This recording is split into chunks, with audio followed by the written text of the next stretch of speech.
आज मैं आपको ऐसी घटना बताने वाला हूं जो मानवता को शर्मसार करने वाली है और पुलिस को कलंकित करने वाली है। तो आपको बता दें, यह घटना है उत्तर प्रदेश के गाजीपुर ज़िले की। बता दें आपको कि नौरौरा जो कि थाना क्षेत्र है, उस थाना क्षेत्र में एक गांव है। उस गांव में सियाराम उपाध्याय जो हैं वह कनेक्शन को लेकर के उनके गांव में कुछ विवाद चल रहा था दूसरे लोगों से, और उसी विषय को लेकर के वह थाने पर 9 तारीख को 2 बजे के बाद धरने पर बैठ गए और शांतिपूर्वक कुछ लोगों के साथ धरना पर बैठे हुए थे। कुछ क्षेत्रीय नेता भी थे उनके साथ, वो धरना पर 20 से 25 लोग बैठे थे और पुलिस उनको मनाने का प्रयास कर रही थी। अंततः वो मानने के लिए तैयार नहीं थे। जैसे ही रात में 1 बजा, बिजली कट गई या काटी गई या जांच की विषय है, लेकिन बिजली कटने के बाद अंधेरे में अचानक पुलिस लाठी चार्ज करती है, बर्बरतापूर्वक प्रहार करती है और जितने लोग वहां पर धरना प्रदर्शन में शांतिपूर्वक बैठे थे सब पर तबातोड़ लाठियां गिराती है, लाठियां तोड़ती हैं। और उसके बाद कुछ उनके सहयोगी क्षेत्रीय नेता आए थे, उनको बचाने के लिए सियाराम उपाध्याय उनको छेक लेते हैं, उनको घेर लेते हैं। लेकिन इसी बात को लेकर के पुलिस पूरी तरह गुस्से में आ जाती है और सियाराम को इतनी पिटाई करती है, इतनी बर्बरता तक लाठियों से पीटती है कि उनके शरीर के अनेक अंगों पर इतना गंभीर चोटें आई कि देखने से भी लोग थर्रा उठ रहे हैं। और जब यह घटना उनके पिता गिरजाशंकर उपाध्याय को पता चला, दूसरे दिन जाते हैं तो उनका बेटा थाने से बाहर सड़क के किनारे पड़ा रहता है। अपने बेटे को लेकर वो घर जाते हैं और घर जाने के बाद जब 10 तारीख को वो इसका इलाज करने के लिए अस्पताल की तरफ जाते हैं, रास्ते में और क्रूरता दिखाते हुए पुलिस उन्हें अस्पताल जाने नहीं देती है और उन्हें ज़बरदस्ती घर भेज देती है। अंततः हर थाक कर अपने घर अपने बच्चे का इलाज कराते हैं किसी तरह से। और उसी दिन रात में 10/11 के रात में जो सियाराम उपाध्याय हैं उनकी मौत हो जाती है। यह जो मौत हुई है और जिस तरह से यह घटना देखा जा रहा है, जिस तरह की घटना हुआ है, ये कहा जा सकता है पूरी तरह से यह पुलिस अभिरक्षा में मौत हुई है। पुलिस द्वारा उन्हें लाठियों से पीट पीट करके मार डाला गया है। और इस बात का पोल इस तरह खुलता है क्योंकि जब ये घटना चारों तरफ फैलती है, लोग आंदोलन करते हैं, लोग आक्रोशित हो जाते हैं, तो पूरा पुलिस प्रशासन तंत्र वहाँ का, गाजीपुर के पुलिस कप्तान हैं, चाहे उस थाने के एसओ हैं, सब लोग मिलकर के यही व्यवस्था बनाते हैं किसी तरह इस मामले को दबा दिया जाए।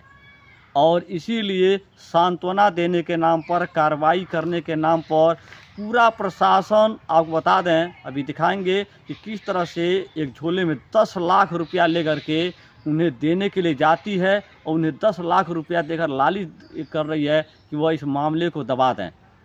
तो यह पुलिस की क्रूरता का एक रूप है। हम नहीं कहते हैं सभी पुलिस वाले ऐसे होते हैं। उत्तर प्रदेश की जो पुलिस है काफ़ी काबिल है, काफ़ी शानदार है, अच्छे ढंग से बहादुरी का भी कार्य करती है। लेकिन कुछ उत्तर प्रदेश पुलिस में ऐसे भी वर्दी के घमंड रखने वाले, वर्दी के रौब रखने वाले, अहंकारी, लालची पुलिस अफसर या पुलिस के जवान हैं जो भूल जाते हैं कि मानवता भी कोई चीज़ होती है। वह इस तरह से लोगों के साथ पेश आते हैं। यह घटना इस बात को याद दिलाती है कि यह घटना एक गरीब ब्राह्मण परिवार के साथ हुआ। यह इस तरह घटना पहली बार नहीं हुआ है। ऐसी घटनाएं अन्य अन्य जगहों पर सुनने को मिलती है, जबकि ऐसी घटना किसी भी जात का हो, किसी भी क्षेत्र का हो, किसी भी व्यक्ति के साथ कतई नहीं होना चाहिए। यदि किसी ने कुछ किया है तो उसे कानूनी पूर्वक जो कार्रवाई होती है, कार्रवाई करना चाहिए।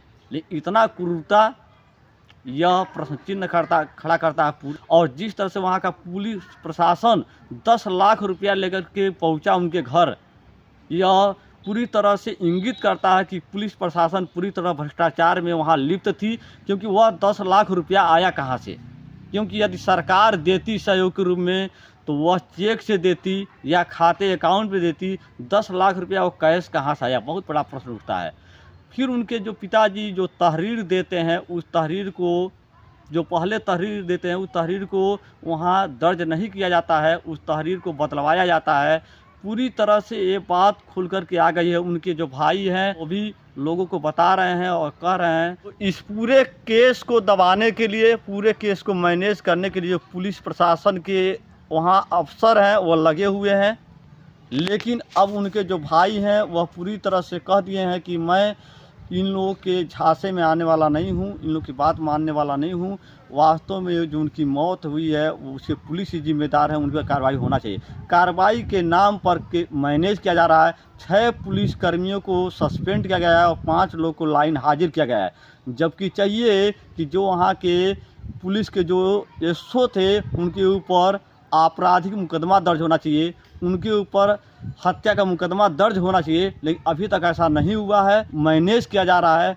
तो हम समस्त देशवासियों से, उत्तर प्रदेश के लोगों से चाहेंगे इस वीडियो को इतना शेयर करें और इस वीडियो से ये सीख लें प्रशासन के लोग कि आगे से जो भी व्यक्ति थाने में आता है उसे हम मानवता दिखाएं।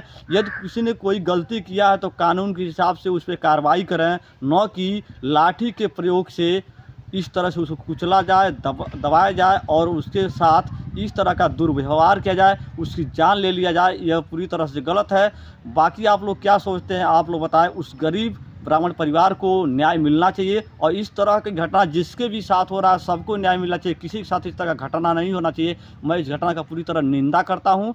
व्यथित करने वाला है, दुखी करने वाला है और बहुत ही निंदनीय है। बाकी आप क्या सोचते हैं कमेंट कर बताइए। यदि हमारा वीडियो अच्छा लगा हो तो आप इस वीडियो को शेयर करें, लाइक करें। यदि हमारे चैनल को अभी तक फॉलो नहीं किया है तो आप हमें फॉलो करें। जय हिंद, जय भारत।